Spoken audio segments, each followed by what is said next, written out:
Welcome back, everyone. This is part 2 of the Fishroom build. And just to recap what we did in part 1, this was the pretty sorry state of the Fishroom, but we made some good progress in part 1.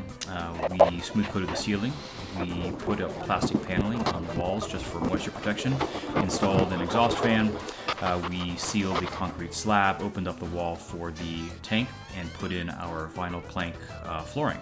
So right now we have a pretty good blank slate. And this is the beginning of the countertops for the Fishroom. This will basically just be plywood with a 2x4 frame underneath. And just a little hint, if you're building a do-it-yourself fish tank stand or countertops like this, you'll have a little bit easier time making it flat if you build it upside down. So put your plywood on top of a reference surface that you know is pretty flat, and then put your 2x4 frame on top of that. Your 2x4s normally will have a little bit of twist and curve to them unless you're dimensioning them. So if you flip things upside down, you'll have a little bit better time making things perfectly flat, which is pretty important for anything you're going to be putting a tank on. So take out the wobble in your 2x4s by building it upside down.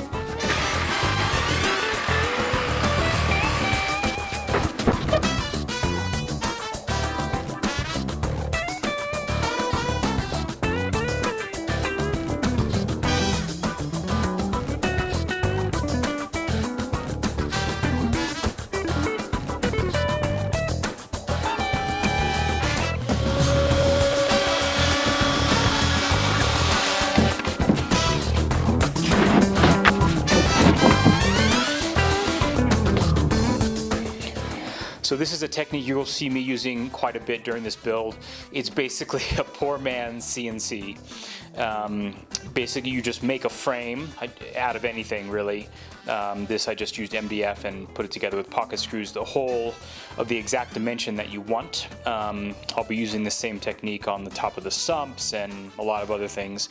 And then you use this, which is called a pattern following bit for your router. And this little ball bearing here follows the inside of your frame that you've made perfectly and leaves a nice finished edge with those cool round corners. Should look pretty slick.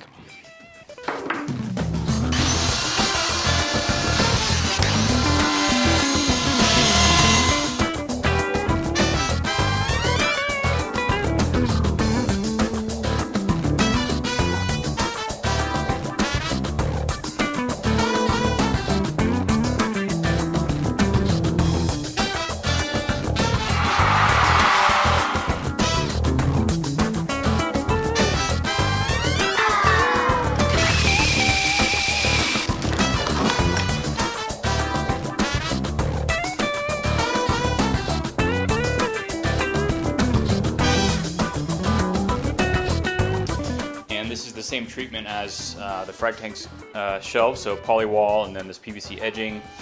We've got cutouts around the periphery for plumbing. A nice pull down spray faucet for cleaning stuff, and then dedicated RO right there. Still have to hook up the sink and everything, but looking pretty good. And then I made this, which is a cutout made out of matching material, just to when I'm fragging or need more countertop space. This just closes this off. This is a little cutout area if I'm fragging and I want to put frags on there that are wet, or anything that's wet, I can put something on there, it'll just drain back down. And this just kind of increases countertop space, which is always at a premium in a fish room.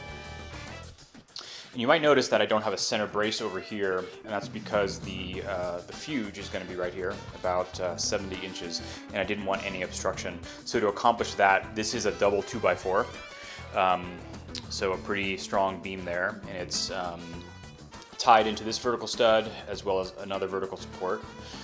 And then these vertical supports may look pretty minimal, but they're actually screwed through the floor into the concrete. So they're very, very strong, and plenty of vertical support for what we're doing. And I also added some 1/2-inch ply above the countertop just to make things easy to screw into.